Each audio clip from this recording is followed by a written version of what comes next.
Good evening, everyone. Welcome back to Busboys and Poets Books Presents, our in-house bookstore series here at Busboys and Poets. We're stationed here, or not stationed. We're located here in the DMV, DC, Maryland, Virginia area. For those of you tuning in from beyond, for those of you here in the DMV, we're happy to see you, especially after this workday. We know it's a little dark, dreary, and cold, but that means fall is here. So very, very exciting. And what else is very exciting is we have two kind of special guests tonight. They are both National Poetry Series winners. And you all know about Sweet Movies Poems. That is the book you signed up for the event. It actually dropped today. Very exciting. And so Alisha Dietzman is the author, and she will be joined by Adrienne Chung for this discussion. Adrienne Chung, goes by she, her, is the author of Organs of Little Importance, published by Penguin, and a winner of the National Poetry Series. Her work has been published in the Yale Review, Joyland, Recliner, and elsewhere. A recipient of grants and fellowships from McDowell, the Breadloaf Writers Conference, and the Wisconsin Institute for Creative Writing, she holds a bachelor's from Stanford University and an MFA from UW-Madison. Based in Berlin, she teaches at the Berlin Writers Workshop and is a poetry editor at Sand Journal. Alisha Dietzman, who also goes by she, her, is a PhD candidate in divinity focusing on aesthetics and ethics at the University of St. Andrews in Scotland, supported by a grant from the US-UK Fulbright Commission. Her chapbook, Slow Motion Something for No Reason, was the editor's choice for the Thomas Salmond Prize. And I might have butchered that. I'm so sorry. Hopefully Alisha can tell us how that's actually said. Her poetry has appeared in Plowshares, the Chicago Review, Denver Quarterly, and the Iowa Review. Raised between Columbia, South Carolina, and Prague, Czech Republic, Dietzman now works as a bartender and adjunct professor. And without further ado, we're going to start our evening to confront romantic and religious masochism, to interrogate the spiritual, sexual, and moral agency with poet Alisha Dietzman, who is going to get us started with a reading.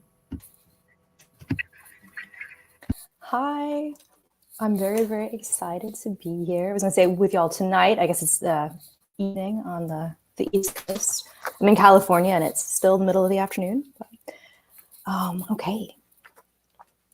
I'm going to start out with a little bit of a longer poem. It's called Holy Sonnets, and it interacts with Donne's Holy Sonnets and borrows some language from them as well. Okay. 1. Thou hast made me, I dare not move my dim eyes. I know enough about the interiors of cars to get by. Some aluminum terms like axle, infinity.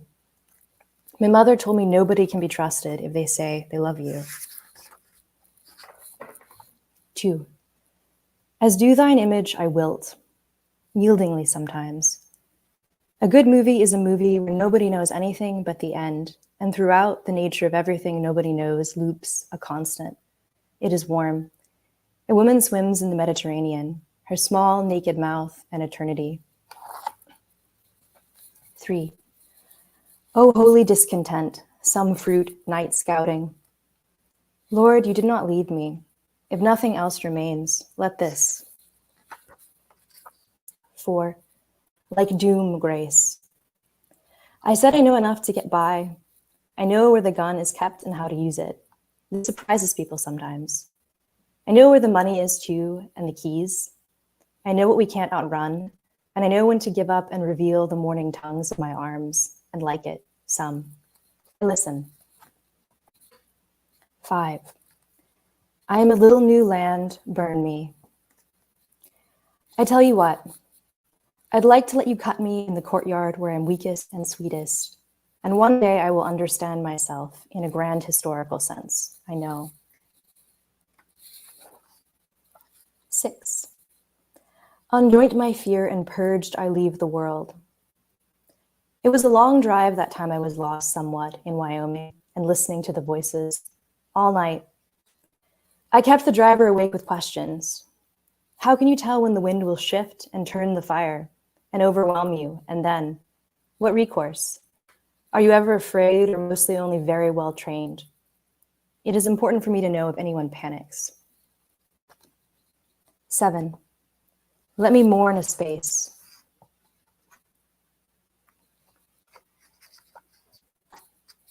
8, apparent in us, then turn. I'm always saying every Susanna among every elder brushstroked. Enough, plenty. One leg in the linden water, enough. June, enough. Only when the beautiful women I know tore their metaphorical clothes, pleading, Lord, come for us. I did not want to go. 9, and mercy being mercy if thou wilt forget. By some metrics I am good, but I am only interested in metrics formed in blood. 10, thou art pleasure's soonest. It is difficult to explain I do not hate my shame. I return to it as a dog. While the assembled on both sides cover their eyes, I want only for you to call me garden, garden, and yours holy is holy. 11, oh, let me then his strange love. In the movie where the only known thing is the end, men speak freely of apocalypse. A goat wanders over the sand. The woman rises from the water, suddenly modest, her arms form sacred symbols. 12, weakness, swallow, and wonder. 13, my idolatry a sign of rigor. I want to believe a good start is knowing, but it is the world's last night, and when asked to get the money, I have no excuse. You count it and cry. 14, yet dearly I love you, imprison me. Lost in Wyoming that time, the night cold and the driver explaining the mechanics of dying. By fire, superheated air, you draw into yourself like touch. 15, wilt thou slain? In the movie where the only known thing is the end, men speak freely of the apocalypse. Occasionally they call the apocalypse the name of the woman who swam in the water, who covered herself. It's a sad movie, really. 16, thy kingdom this lamb. There was violence even in the scene with fruit. A man licks her spilt face, and we know then he loved her. Okay, I'm going to read a few more. The next two are love poems. Love poem by the light of the desert. I didn't expect the desert, its long form. We took ourselves to water. I cannot say everything was beautiful, but mostly, yes. I am grateful for the names of God we are allowed to speak and the hidden. We didn't intend to see them fucking among the trees as dear to me in my particular way. I have rejected certain discourses. I've accepted certain discourses. The man you work with tells me he knows everything there is to know about religion. I practice a certain docility in my discourses. I tell you again, the desert, something dead already, resurrected, the tightly metered voice calling out kidnappings, the weather, mildly apocalyptic all June. In the river, you're cold in my mouth. Okay. Love poem by Yellow Light. July, loose dress. Outside the town, the sage on fire smells like sugar, money. That man you work with burning sage, dousing sage, tells me he knows everything there is to know about religion, and none of it good. We're in a bar on Taco Tuesday. Beside him, someone keeps saying softly he's killed a cougar. Beside him, yellow vinyl reflects yellow, uneasy glasses. Michel Pastoureau devotes himself entirely to the study of color, first and foremost a social phenomenon. Yellow is the least loved color in most socials, per Pastoureau. My hands slide down my glass, cold-blooded as airports. The man tells me he's going on a date. He does not know the woman, he tells me. They will undress together and run through the rooms of her quiet house somewhere in Idaho, 2 pale verses. And then just a little short one. 2 pale verses. My mother asks if I'm reading Jeremiah. A man on break from Winco watches me comb my hair. Okay. Then I think I will read one final, reading 2 long poems, which is probably asking a lot of y'all, but I really love long poems. And this is a favorite, maybe my favorite poem in the book, actually. It's called The Margin of a Floating Structure. To speak plainly, we met eating tomatoes. To speak plainly, a 24-hour street of flower stands in Riga. We fought. You allowed an amber necklace, nothing else. The picture of this hour lamb-like post-development, my nakedness a little theory. You imagine winter, birch, looking at me.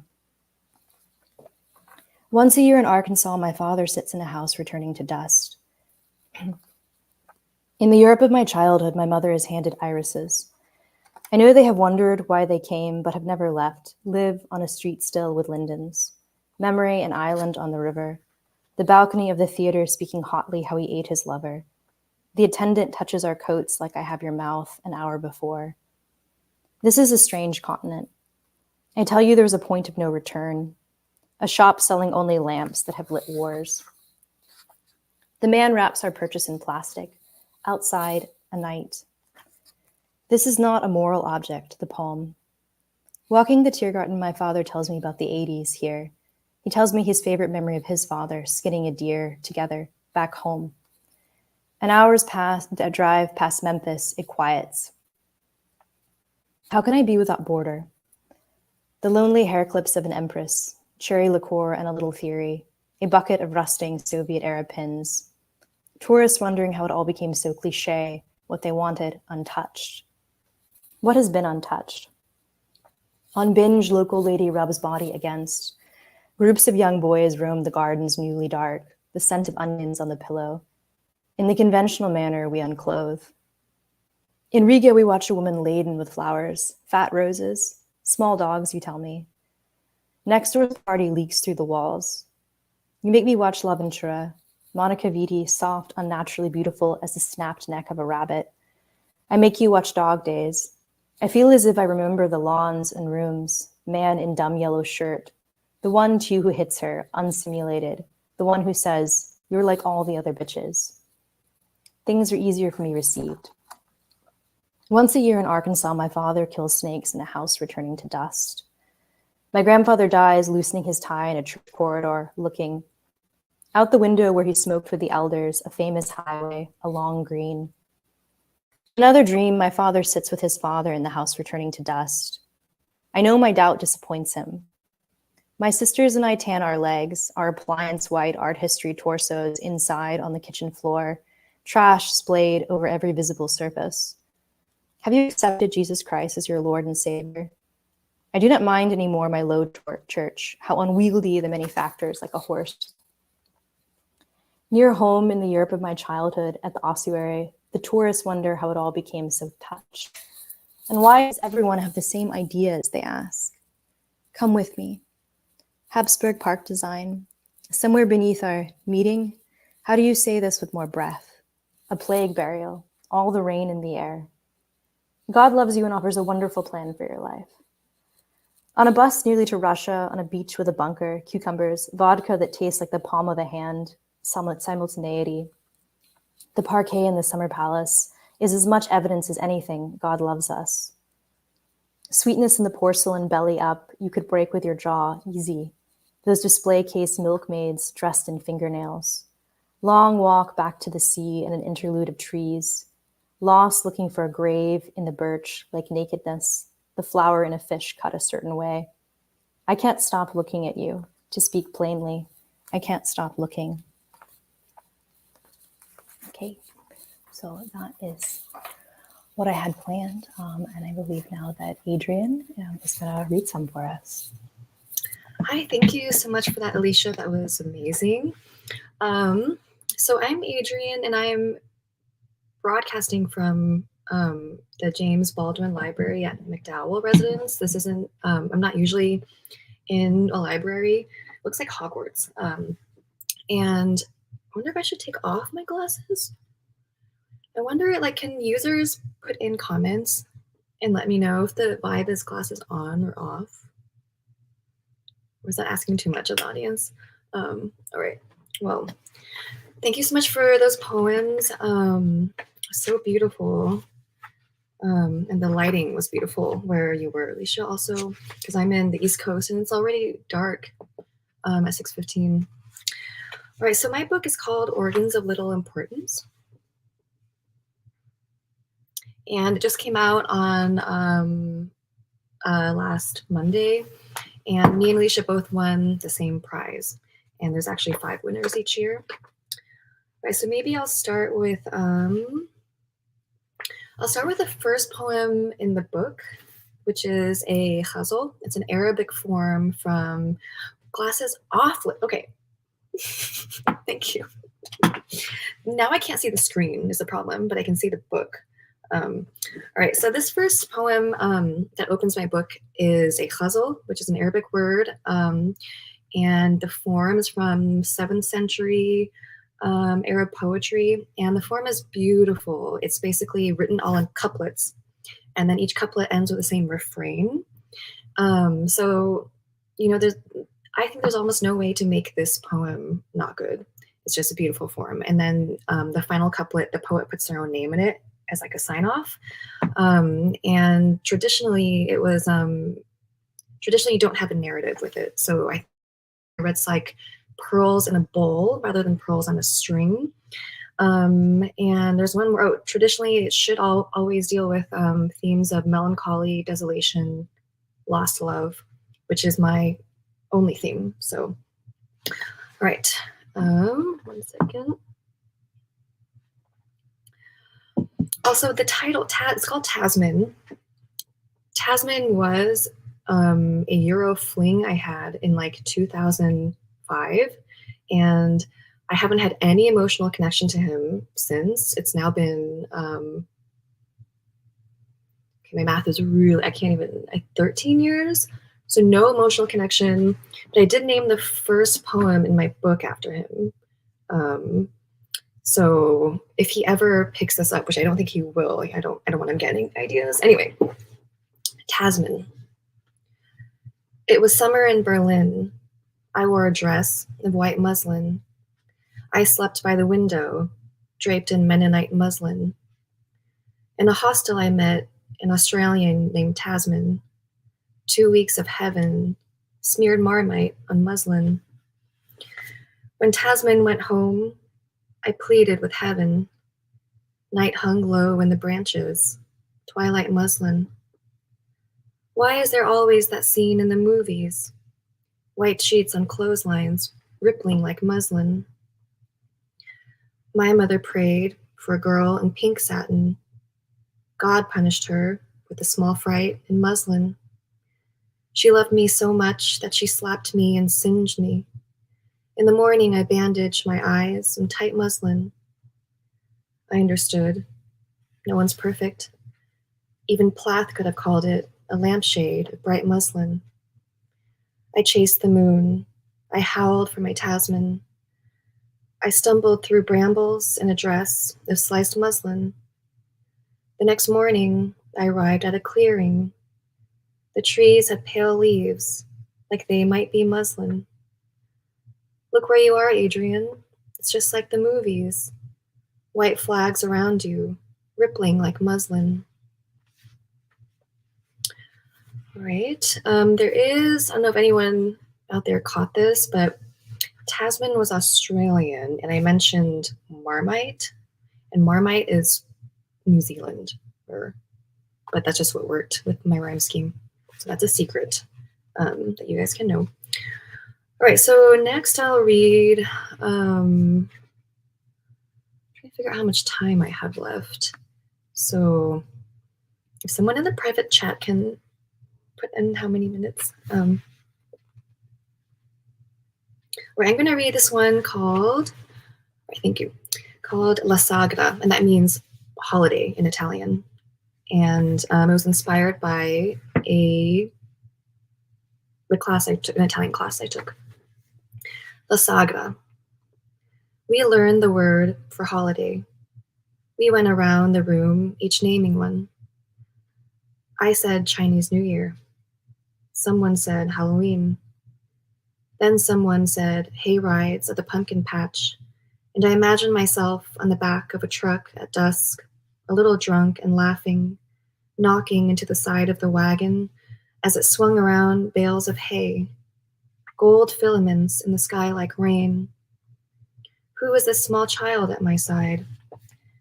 I look at her intently because she looks like me, then at the man next to her whom I no longer know.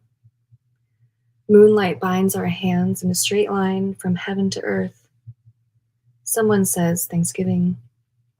Someone says Christmas. Christmas with your parents, Easter with your friends, says the teacher. I have friends I don't spend Easter with, parents who don't know my name. I've never dreamed of a lover. I've never dreamed of a family before, of a lover and a child in the same scene. I kind of botched that ending. Please forgive me. Okay, so I have 6 minutes.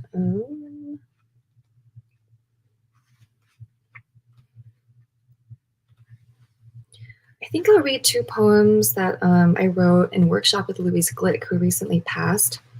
And these 2 poems, I feel like you can really hear her voice in them. And at the time I was an undergrad, you know, we were just all, as a class, we were just so obsessed with her. And I think we were all writing in a way to impress her. So sometimes I worry that these 2 poems, or maybe they sound too wannabe Louise, but that's still good. All right, the first one is called Arrangements. First, we installed a tall white cabinet and filled it with books, records, a cracked vase we found in Crete. You said you like things the way I did. So did I. Quickly, we added a table, chairs, lamps, then a desk until we had no more room for a sofa. But I supposed we weren't sofa people anyway. You agreed. I took your hand as we stood on the curb and watched the sky turn from blue to black. In that certain light, I can see again all the base configurations we attempted as we tried to think our way out of this and then that, one light bulb burning out after another until it was noon again. Neither of us knew what to do, so we sold the cabinet and bought a sofa. It's been months now, and still the books lie open on the wooden floor, the pages sailing out like moths in the dark. Okay, and the next one, written also with Louise. And Louise really liked this one. I think she just wrote like very good poem with an underline, and I just like think about that all the time because it's just, I think when your heroes write this kind of thing, that was Sam. It just really keeps you going. I think about it all the time. All right, this is a short one. And then after the short one, I'll read a medium one. All right, Lullaby. Because it was April, the tree bore fruit. I moved picture frames from room to room, then back until the sun came up. I closed my eyes and counted to 5, then it was June and the street was littered with apples. We stacked some squares and called this a house. Celery, milk, bread, and cheese. Summer fades into fall. An old woman stops me to ask the time. I like when old women are like Chinese almanacs. I don't tell my mother about any of this. I watch myself from a tree a little longer, rustle the leaves until you look.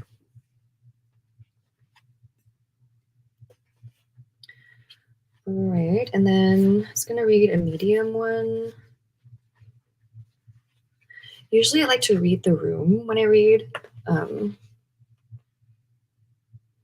can't read the room. Okay, well, maybe I'll read.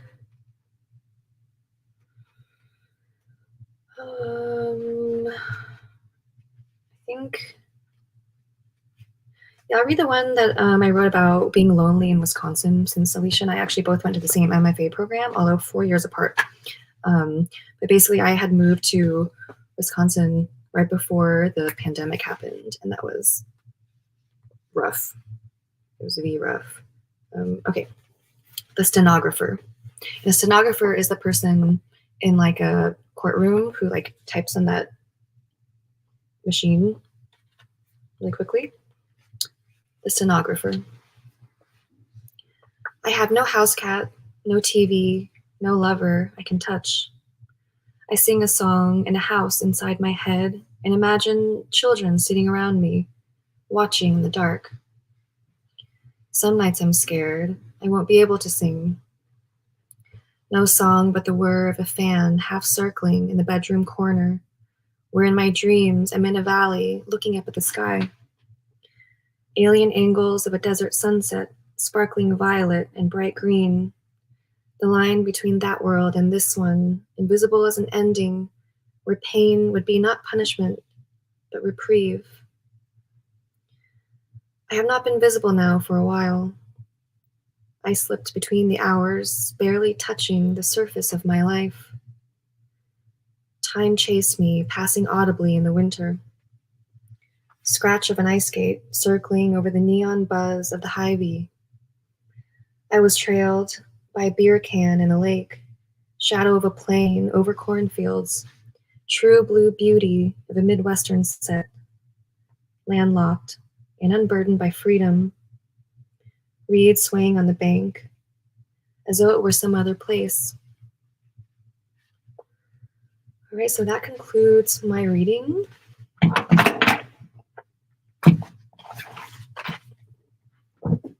Time for some convo. It's like waiting for us to both be on the screen. Thank you so much. It was really a delight. I just read your book like last night, so it's fun to hear the poems read aloud. It's always really interesting to hear a poet's voice. And we've never met each other personally, so it's kind of I think it like lends something for sure to it just makes it different when you come back to look at a poem after you've heard it read aloud by the writer. Yeah, and I think if you have if one has less than ideal line breaks, hearing it read aloud just fixes everything. So should I start with my questions for you? Sure. Okay. How do you pronounce the director of Sweet Movie, though? I would say Dusan Makaviev. Makaviev. Do you speak Czech? My Czech is terrible now, so it was pretty good when I was a kid, but yeah. It is amazing. So I've heard that Czech is one of the hardest languages. I think Czech and Finnish maybe, or... It is a very, very tough language. And I always think about, because I was a kid when we moved to the Czech Republic, but my dad was 40 and he basically just started learning Czech, which just is so impressive to me. I cannot imagine doing. And now in my 30s, I'm I could not do anything like that. No, absolutely not. No. Okay, so my question was, since your book is named after his movie, Makaviev's movie, it's interesting because he only appears a few times in the book. And so I'm wondering why you titled it Sweet Movie, and what's your working relationship to him and the movie? Sure. It's a good question, because I think about that just in terms of the way that I've structured the book. There's two poems that deal with Makaviev. I have one about WR, Mysteries of the Organism, and then I have one about Love Affair, the Case of the Missing Switchboard Operator. There's no Sweet Movie poem in Sweet Movie. And there's an intentionality there. I think, I write a lot about artists, and so I could have probably kind of selected any number of artists that appear multiple times in my work. He's just very, very significant for me aesthetically. I'm really, really interested in the way that he's very resistant to conventional narrative. And I'm a pretty nonlinear thinker and writer.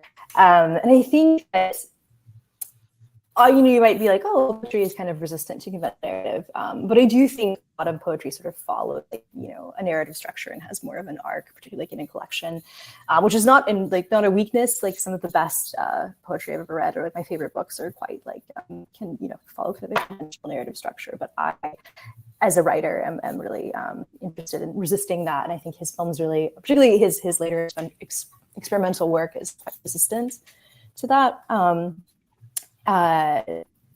So that's kind of my sort of I really, really like his work, and I find him compelling. He's a very fearless filmmaker, artist, and I think that's what I try to emulate. I think artists should be fearless, even though I'm a coward for the most part. I love the way that he uses like juxtaposition and kind of forms these really jagged collages that make you think deeply uncomfortable. I think I'm indebted to. I think just in terms of titling, when there is no like sweet movie in the manuscript, I don't like to give too much because I like to kind of think titles are sort of like they're a guide, but they're really like a direct guide. I don't want them to take you to any particular, but I do want them to get you started. And I think that there is like ideally a direction in sort of we have this where you're like there's no sweet movie, so the book is the sweet movie, and why is that? But I won't give away what I hope the reader walks away with, because I don't want it to be like some sort of like, okay, this is what it's obviously doing. It's I kind of think ultimately like up to the reader, but yeah, it's just like super significant for me as an artist, and yeah. I really like when poets take references from the outside world, or even just to write about things that we see and not feel.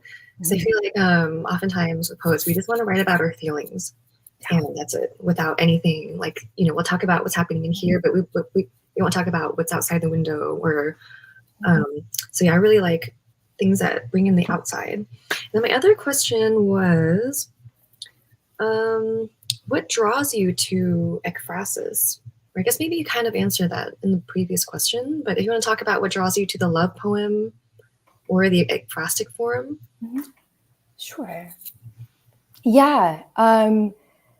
Yeah, there's like elements of, in some ways, I mean, maybe the previous question is like a good like lead in, especially to thinking about ekphrasis. I think probably like my simple answer is I just finished my PhD, and thank you. I'm still kind of like incredibly excited about it, and also feel like I can't talk about it at all. It's just like left my brain. But that at its simplest, without talking about it, I wrote about ethics in contemporary art. And so I think, I have spent a lot of the last like half a decade thinking about contemporary art, just spending time with contemporary art. Some of the work that is in my dissertation appears in the book. So it's kind of a natural interest. And I think of my academic work as, in ways, ekphrasis, very distinct from my creative ekphrasis, because my academic ekphrasis is focused on, there's a focus on accuracy. It has to be accurate. Your engagement with the work has to be accurate.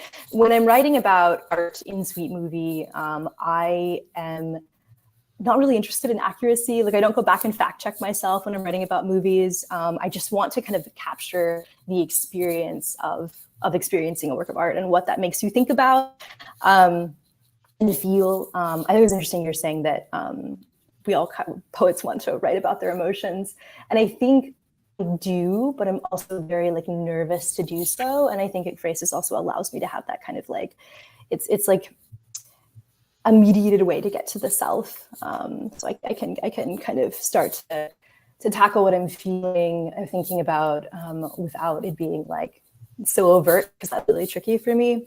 I'm a pretty like indirect and hesitant person, which I think comes through a lot in my work. So I think ekphrasis serves that purpose for me, and I'm also just very, very invested. I think the love poem in some ways like has a similar, like serves a similar purpose. I think in the sense that I have this joke that like when I'm writing love poems, I'm writing about myself, which I think is a little terrible in some ways. And I think it's funny too, because I will say I think my love poems are very like gazy. So very academic, precise term. So like I am really looking at like the other, but I think there's a way in which I'm always kind of like looking back at myself a little bit, because I, again, struggle to kind of deal directly with the self. And I think the love poem has really like opened that up for me to kind of explore how I'm feeling. And I love both forms. Like I love ekphrasis, I love love poems. I don't know, they have a kind of timelessness to them that I really like. I feel like, I like what you said about like ekphrasis being sort of like a mediation, or like a way to separate the self from the poem. And I was watching this interview with Mary Jo Bang, and then she said the act of looking was a relief from interiority. And I love that because we as poets, we suffer from interiority, complex disease, whatever. So just putting your attention to something else actually can take that problem away. I love that. Right, my final question. I feel like your work can feel sort of placeless and disorienting, even though it's rooted in the cities that you write about. I was wondering, how do you root the reader in time and space while balancing that sense of placelessness? I would say that's always been like a little bit of a struggle for me in my work. And it's something that I initially viewed as a weakness that I increasingly am like more comfortable with and see as maybe not a strength, but certainly something that like I'm invested in or I'm interested in that tension in my work. Like during the MFA, there were a lot of kind of questions about like, okay, well, who's speaking and where are we? A lot of where are we questions. And I realized that like I write spaces that don't feel particularly clear because like growing up cross-culturally, I don't know if like the spaces I was existing in felt sort of very culturally rooted or clear. Just when it's just like personal, I think that's just like, it felt very natural to me to kind of write these poems that were not super rooted in a particular place. I think it's just as time has gone on, I've gotten more invested in like disorienting the reader and kind of seeing what happens with that. And I like work that's a little like alienating. Like even liking Makaviev, his work is quite alienating and often not particularly like rooted in a clear space or time. This is kind of an embarrassing like early influence, but when I was like 8 or 9 and had no friends and only read books, I really I read The Wasteland for the first time. It's like, this is it. This is like, destroying everything that came before it. And like, I was so excited about it. And I feel like that kind of like alienation, like that I'm always like interested in that sort of like kind of like alienating, like sort of difficult to place work. What were you reading before The Wasteland? Oh gosh, I don't know. Because I was reading The Babysitter's Club, which is probably better.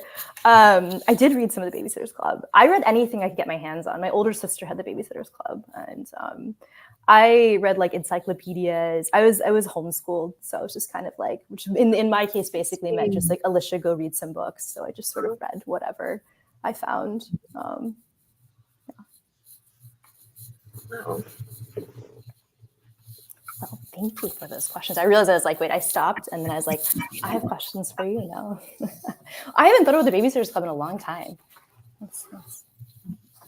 Okay. I do. Do you have strong opinions about it? No. No, okay. It's like, do you have like a favorite character? It's been too long for you to remember who the characters are. Claudia Kishi, Marianne something, Christy, Dawn. So I think Marianne had a B last name, like Barak or something. Okay. I can't fact check you on this at all. I'm obviously Claudia Kishi though. So I will definitely have to revisit this because I think. Okay. I will keep that in the back of my head as I revisit, and hopefully that's a good thing. Okay, so I was interested also when you asked me a question about my title to some degree in your title. Organs of Little Importance is from Darwin's Origin. On the Origin of Species, I can't speak nor read my handwriting, which is not helpful in these circumstances. So I was interested in kind of like your like reason for choosing something from Darwin and, kind of your relationship to his work and how it influences your work. And I'm particularly interested in kind of like the organizing structure, because my title is always like, helps to organize the work. So, Well, I've thought a lot about this question because when my publisher asked me to write something about it, then I had to start thinking about it. But basically before I wrote, after I wrote everything, then I had to title it. to send it off to the MFA thesis deposit box or something. And then I couldn't think of a title, and then this just popped into my head, and it didn't really mean anything at the time. And then the original phrase is organs of little apparent importance. So I used that whole phrase. And then I was just submitting the contest, and then I didn't really think about the title much at all. And then when news of this prize came, then my publisher was like, we need you to write the book description, which, by the way, I don't know how many people are watching, but something I didn't know was that we write this description, right? I didn't know that either. No, I had no idea. No. Yeah, so I was like, chung, but then so like that helped me think about the title. And then as I thought about it more, I realized that it really did fit my collection. It sort of reframed the way I saw it completely. So organs of little importance in Darwin refers to vestigial organs, which is like tonsil? Is that one? I'm bad with facts. I'm an ideas guy. It's like wisdom teeth, tonsils, maybe something here, like appendix. Oh, that would make sense. Okay, yes. Okay. The funniest one is male nipples, vestigial organ, because it's useless. So then, and then I, like the idea is like, if humans don't need them, why do we hold on to them throughout all these generations? So then I just apply that idea to our psychologies. Why do we hold on to people, memories, places, objects that keep hurting us? I guess in my case, I kind of extend the metaphor further. In my case, I'm thinking of things that sometimes actively hurt us, replaying a particular memory, or replaying maybe like the dynamics of a bad relationship even. Why do we keep doing this? And I kind of wanted to reframe it as a willful decision, just because it can be kind of, I mean, not everyone's aim in life is to be super productive and aiming to be a better version of themselves. I mean, the world needs all kinds, and one of those kinds is a person who makes bad decisions. That is in no way what my book ultimately, or it's what it, that's not what it is about, but that is part of what I think about when I think about these like holding on to things that no longer serve us. And then also I just really liked, it aesthetically. I mean, it's like simultaneously cute and scary and dark and weird. It's like fleshy and yeah. I love it as a title. I really do. Yeah, it is both cute and fleshy and a little ominous. Yeah, it's okay. I'm also interested in psychoanalysis in your work, which is kind of a prominent motif. I just wanted to know kind of how you feel that like manifests in the work, and how it sort of affects like the shape of your poetry. I did Jungian psychoanalysis for a few years, and this is like a big statement, but I think it cured me of my mommy issues. Of course, this might not be true, but I feel like it's true. It's a big statement. But yeah, I feel like Jungian psychoanalysis in particular is so well suited for poets, and I really recommend it. Even if it feels too frou-frou for a lot of people. But it's just so image-based and symbol-based. So I had this one poem in there, which is basically like maybe, it's a long poem, and it's annotated with these long footnotes, and each footnote is a dream that I took from my dream journal. And, I lost my train of thought. Wait, dreams, analysis, images. Oh, so during therapy, just to describe what I went through, so you have a dream, then you write it down, and then you email it to your therapist, or not, or you just like tell her at the session. And then like in the moment, she will sort of interpret the dream for you in live action, just right in front of you. And then she'll tell you what it actually means. And then to do this, she'll go to her dream or her symbol dictionaries. And then if you dream of a tiger, she'll go to the tiger page and start calling out all the tiger associations until I raise my hand and like, that one resonates. So I don't know how this relates to my book. It's a prominent theme. I think I just like talking about Jungian psychoanalysis. It's very generative for poets, though. It sounds like it would be, honestly. Like I was like, I don't know. I'm like, even if it like didn't like heal you, it definitely I feel like would make you write better. So that's yeah. I'm definitely sold. I'm interested. I think too, it's funny because you were saying I don't even know how it totally like affects one's work. But it's like the things that we love or are interested in or participate in, like they just affect our work. Like I think that is like even like when I was talking about art, like that's just like part of it is like I just like art, you know. I don't know. Sometimes I feel like we have these really complex answers, but it might just be like I really like that thing or that thing has affected my life. Yeah, that's always what I try to explain to people who ask, like, what kind of poems do you write? Write that poem too? And it's like I write about literally anything that crosses my mind. Mm-hmm. Yeah. No, because it's like it's what you consume, you know, and then like take like little like iPhone notes with, and yeah, it's. What I'm also saying, anything interesting to you to think about is like I'm just thinking about this right now is that like the passions in our life like don't appear in our work, because there's those too. Like the absences are interesting. It's like I love art, but like, and I write about that. Why don't I write about like food, which is also like probably like the other great love of my life. Also, I love alligators, and somebody was pointing out to me last night there's 0 alligators in my manuscript. Mm-hmm. You know, I was having this conversation last night with a friend, and she was talking about Tarantino's obsession with feet and how often they appear in his movies. And it's like, you know, I was wondering for me, I was like, why don't I ever write about sex? And I feel like that's a big part of my life, or like a big part of my psyche. And I think artists, we put in our work what troubles us and maybe what we don't get enough of, what isn't fulfilled. Interesting. No, so okay.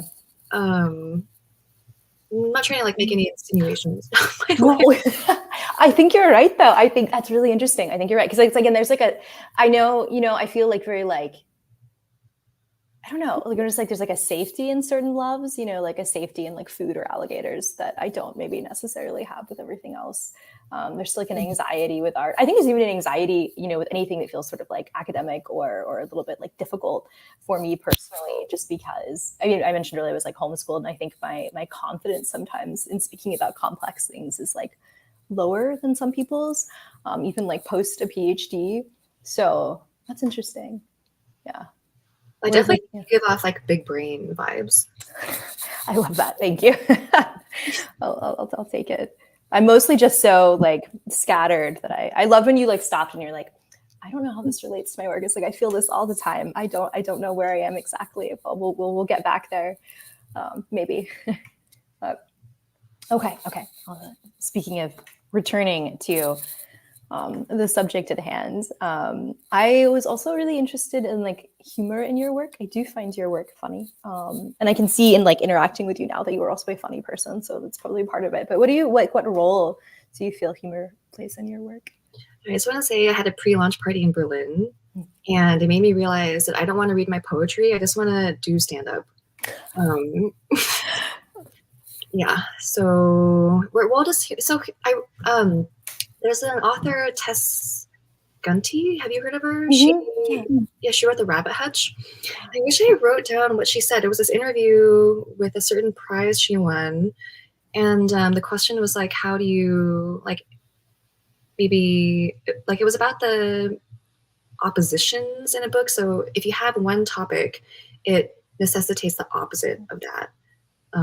Basically. So I feel like having grief in a book, it kind of implies the presence of the opposite of grief. You know, I'm sure there's like a philosophical term for this, but the positive implies a negative, maybe. Like the polarities will always be there. Yeah. So that's just how I approach my life. I think when I was younger, I probably had a problem with making jokes in times that were inappropriate. But yeah, I just feel like humor is an unavoidable, that's a kind of negative connotation. It's just a part of our lives, and it's there and you can't ignore it. And it's not always going to be disrespectful to invoke humor. I think humor, oftentimes, people who see humor often see life more deeply. They see more layers to things, you know, like there's just more depth. And I think humor is one way to bring more depth. Yeah. We're getting questions from the audience. Oh, okay. Okay. Question. How did the process of getting your PhD in divinity affect the writing process of Sweet Movie? Okay, good question. I feel like I've learned this from teaching. I was like, good question. That's a good question. I'll say that to any question. They're all good questions, but I also have this like tick where I'm like, yeah, good thought. It affected it a lot. It really, really affected it a lot. I think when I approached writing prior, it was like almost like pure emotion. And I think that, which wasn't bad. I wrote some of my best poems that way, but I think it allowed me to bring in something else where I had a kind of a bit more of a critical eye because I was spending so much time reading critically and thinking. It almost like rewired my brain. And sometimes I have to like take a step back from that. And it can be hard actually to write with the same kind of like openness that I did prior. But I think overall it's really helped me to kind of like think in a more like ordered fashion, which has helped my work. I have a really, just is divinity in particular. I have a very strange divinity PhD. It's really more of a philosophy PhD. I feel like I'm cheating because I'm at an institute that like focuses on aesthetics, and so but yeah, it definitely really, really just kind of altered the way that I thought about my work. And I think too, I'm kind of a like advocate for this. Like if one's going to get a PhD and they're a poet, I love the idea of getting a degree in something that's really outside of poetry to kind of, because that for me just opened up poetry a lot more for me and made me think a lot more about the art object. Like writing about art made me think a lot more about my own art and what it means to be an artist. So. I definitely think in general, it's good to get out of the circle in which you mostly work. Just get some perspective, you know? Can I ask how long your dissertation was? I know that's like a stupid question. I'm just curious. I was like, this is a good question because I'm kind of trying to remember. I think it was about 250 pages. So. That's insane. It was long. But that's actually, I think, maybe on the short side. So. Okay, next question. How did you guys get started in poetry? Was it always your first love or something you grew to love?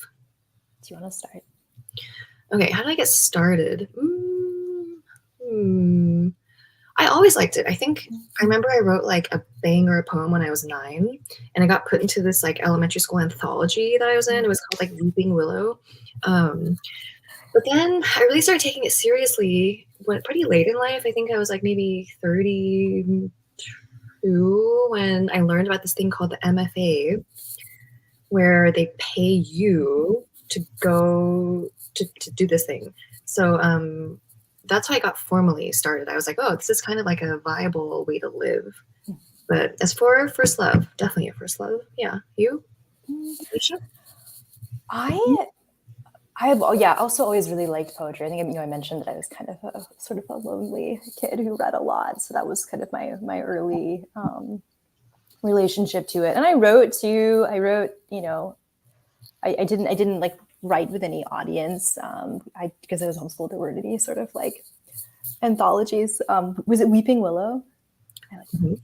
I think the first time I really was like, oh, poetry could be something that was like more than just this sort of like private hobby. It was when I was an undergrad, and a friend like signed me up without my consent to read at a talent show, and I ended up like winning a little prize, which was a toy truck, which I still have. And I was kind of like, okay, well, if I could win things, maybe this is something I should think about.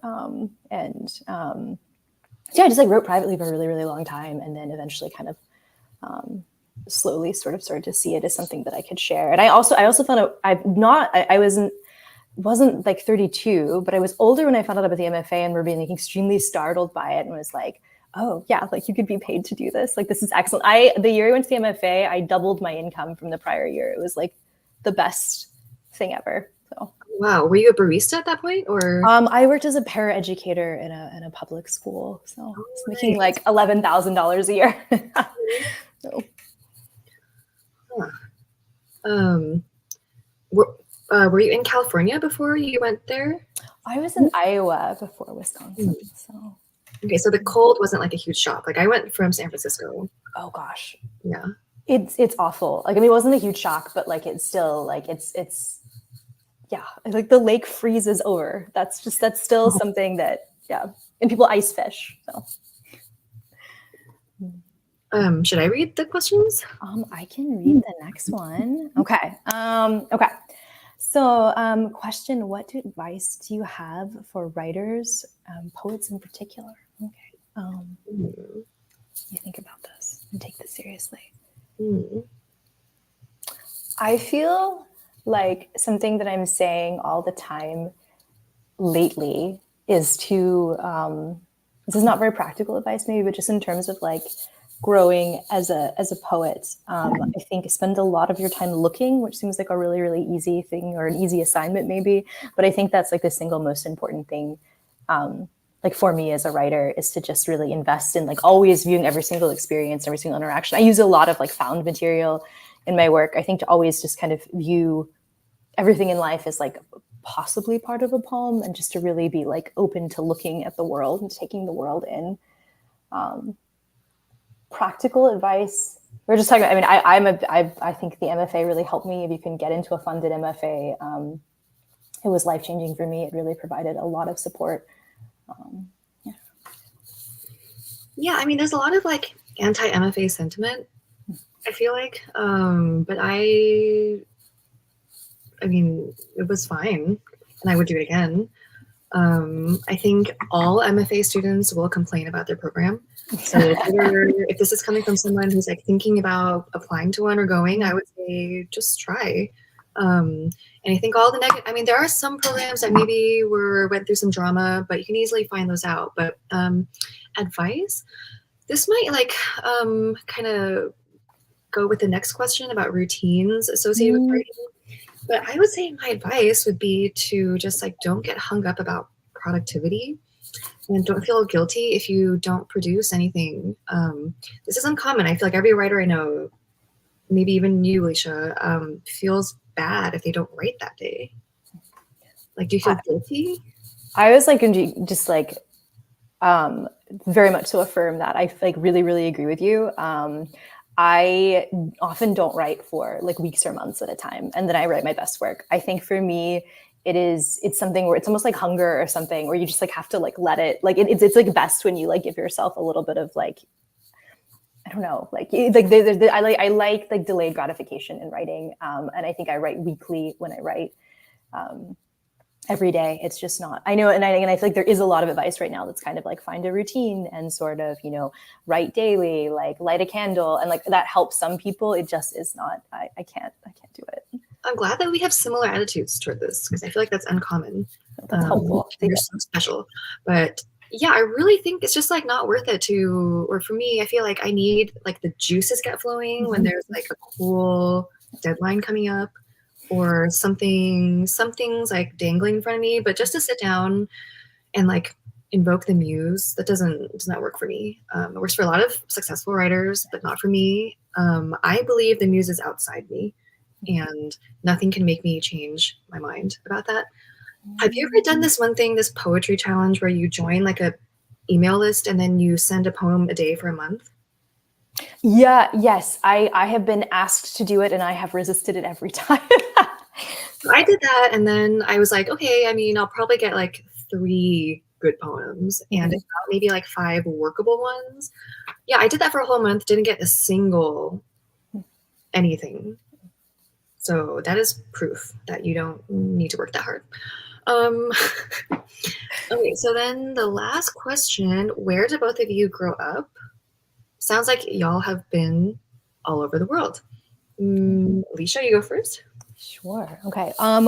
Well, it's not really that complicated for me, but my parents are missionaries, so they are both originally from the South. My mom's Czech American, but she grew up in Alabama, and my dad is from Arkansas, which features prominently. I think that one, Arkansas, like features more prominently than South Carolina, where I'm actually like sort of from, because it's just prettier sonically. I love Arkansas as a word. But when I was 6, we moved to the Czech Republic. And I lived there till I was 18. And then kind of a few, I've been all over the country since then. And a little bit of time in the UK. My PhD was in Scotland. So. Wow. Wait, you were in Czech Republic for a long time. I was, I guess. Yeah, my parents still live there. So it's been kind of home. South Carolina and the Czech Republic have been sort of home for a long time. Well, I've only been to Prague, and it's full of like British men on stag parties. Mm-hmm. Yes. Stag parties. Yes. Yeah. Mm-hmm. Wow. Yeah. No, it is a constant source of irritation. And then people will come to Prague and they'll be like, I don't know, it was a little bit touristy. It's like, did you go like 5 streets away from the center? Like, did you try it all, or are you just like, I don't know. Just, yeah. That does irritate me. But what about you? The food was amazing though. I love Czech food. I think it's massively underrated. I'm a big fan. It's delicious. Okay, I was born in San Francisco, and then lived around the Bay Area. If people know Fremont or Rapidos and stuff, that was one of them. And then I moved to Pennsylvania, Allentown, Pennsylvania for high school.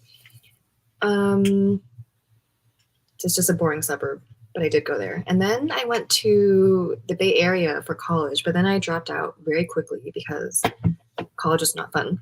And then, then I just kind of bounced around for a while. I was like living in New York, living in the Bay Area, living in Berlin. Then I went back to Stanford to finish my undergrad, and then I went to Wisconsin, and then now I'm in Berlin, although this is New Hampshire. I'm going back to Berlin later. When do you go back to Berlin? I don't know. This is a good question. I think sometime after the New Year. Okay. But I'm in New Hampshire until. It's just weird because I can't tell how many people are watching us. So it's like this private conversation. We're just like chatting back and forth, going off course. Yeah, we can. Yeah, I'm sorry. I'm asking these. Okay. What was? I'll read the next one. Okay. What are your favorite poems from your new books? And were there any poems that didn't make the cut? Oh, good question. Okay. Do you want to start with that one? Yeah, my favorite poem it's called Perfect. If you're interested, you can look it up. But it's my favorite because I wrote it in like 15 minutes on the way back from Iowa City in the back of, do you know Angela? She was in the fiction cohort. Maybe after you're gone. But yeah, we had gone to Iowa to visit Iowa City. And then on the way back, I had my laptop open and I had to write a poem for Amy's workshop. And I wrote it in like 15 minutes. And I think it's like my best poem. So that's why I like it the most. And were there any poems that didn't make the cut? There was like 2. Yeah. My favorite poem, I think, is probably The Margin of the Floating Structure, which I read. I don't know why I like that poem. It's actually not necessarily like a crowd pleaser. Even like reading it, I was like, I don't know about reading this out loud, but I'm really, really attached to it. I think that sometimes like that makes me realize that like I really love it and like it's really my favorite because it's not always been the one that's been the most well received. I don't know why. I think it just is like a particular, like it reminds me of a particular time in my life. I like the way that it's very fragmented. How fast did you write it? How fast did I write it? I think when you can write a poem like out of nowhere, it's like it's gonna be a good one. It was quick. Like, yeah, because I think you're right. Because I feel like the best poems I've ever written, it's like they're done. I don't edit them a lot. I'm like, I wrote that quickly and it's over and I know it's done. Yeah, I that came quite quickly. I think I actually wrote, this has been a long process for me. I've written like several versions of this book. So I don't even know. It'd be hard to say how many poems didn't make the cut, but quite a few. Like I was even surprised when you were saying that this is the same title as your MFA thesis. This is my MFA thesis was so different from Sweet Movie. So it's probably like 100 poems did not make the cut. Well, you could submit your MFA thesis as a second book though. It's true. I could. I mostly just never want to see it again. So It's in the library at UW-Madison. I know. Don't tell people that. Wow. Okay. I think that was the last. Oh, one last question. Ooh. Do you have plans for the next book? I mean, I have plans for a non-poetry book. I want to write like a YA novel. Ooh, okay. I feel like you'd be a really good fiction writer. Thank you. And I feel like kids read more also. Yeah. You know, so I just think it's, and like the quality of YA novel isn't worse at all than like what's that term for like high-end fiction? Like literary fiction. Like it's no worse. And then I think it hits a more like a vulnerable audience. Oh yeah, definitely. Yeah. And I think there is really like a market for really good YA. Like I don't know. I think that's yeah. I have thought about a second book. Have started to write it. I am interested in writing sort of a sequel to Sweet Movie, which I feel like is kind of a weird idea for a poetry book, but I'm really interested in it. It would also be kind of after a Macavia film. It's like tentatively titled "Man Is Not a Bird." Wow, I kind of sequel idea. Actually, I'm excited about it because I like sequels. But yeah, I think there's just questions that I kind of left unanswered in Sweet Movie. I felt like, which I like. I don't think questions like should be answered exactly. I was really interested in like agency in Sweet Movie, and I kind of want to, especially after my PhD, I started thinking more about like engaging more rigorously with like theory on the subject of agency in a second book, and kind of trying to just start to really. I don't just like tackle those questions. I keep saying tackle, which feels very like sporty. It's like the least sporty person ever, but I like sports. Ooh, well, what sports do you like?